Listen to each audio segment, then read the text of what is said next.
The Trump administration has lifted its short-lived pause on immigration arrests at farms, hotels, and restaurants.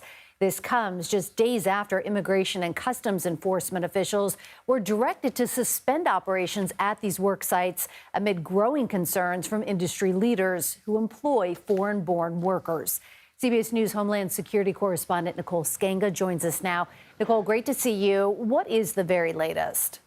Meg, good to be with you. There was an all-call by Immigration and Customs Enforcement yesterday morning. On that call, that Trump policy that was set forth last week of holding back ICE arrests on hotels, leisure time, hospitality sector, immigration arrests at farms, restaurants, that was reversed. Essentially, everyone got on the phone and determined that targeted enforcement operations at farms, hotels, and restaurants could continue.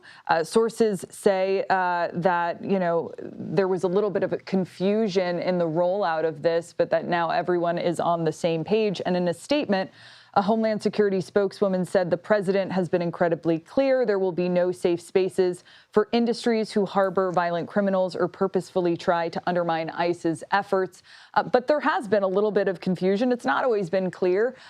Take last Thursday, when several days into those targeted ICE operations in Los Angeles, Trump announced that initial plan to change the enforcement tactics to protect farmers and people in the hotel and leisure business. All of this began with that political flashpoint earlier last week in Omaha, Nebraska, a state that Trump won by nearly 20 points when there was an ICE enforcement raid and 70 unauthorized migrants were arrested at that time. He faced some rare Republican criticism.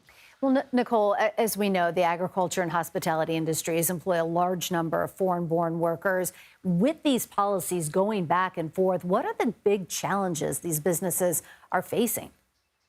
Yeah, there are legal challenges and then there are economic challenges already amid a labor shortage. The hospitality and agriculture sectors are now also facing economic uncertainty, trade headwinds. They're having to deal with tariff uncertainties. And it is very common for workers in the agriculture and meatpacking industries to be on temporary protective status or have been paroled into the United States under the former administration. That means that under President Biden, many of these workers had authorization.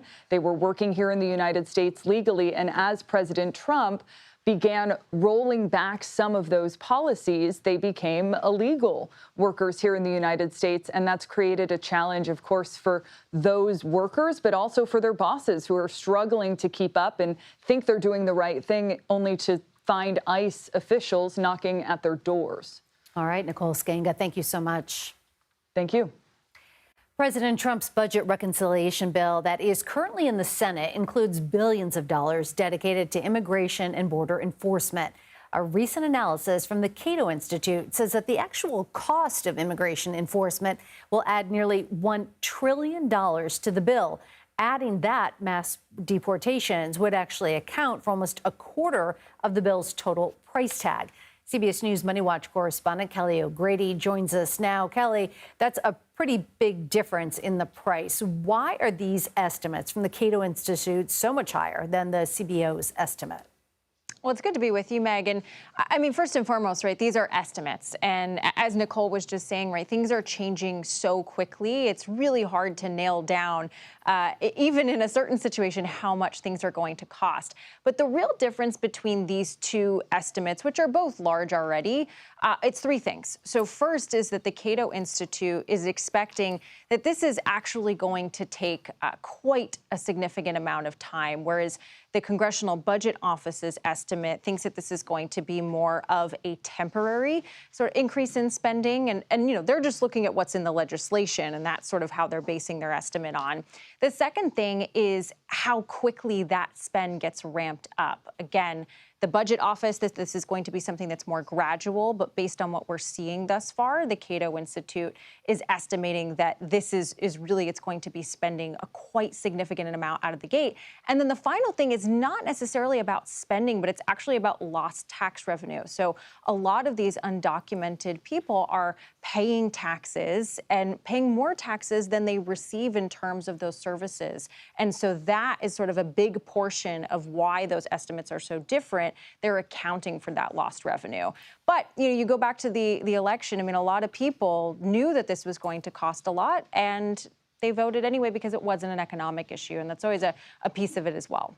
And Kelly, which industries would be most impacted by mass deportations, and how could it affect consumer products as well?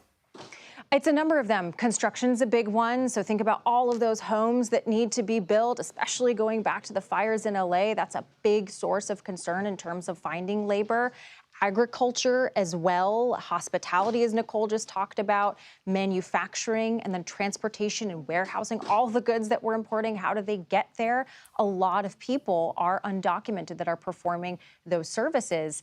And you talk about the prices. If you were to have Americans, legal citizens, take those jobs, you're going to have to pay them more. Oftentimes, undocumented people, they don't have as much leverage to command that minimum wage, and they're paid 5 to 30% less in some industries. So that gets pushed on to you and me in terms of the prices.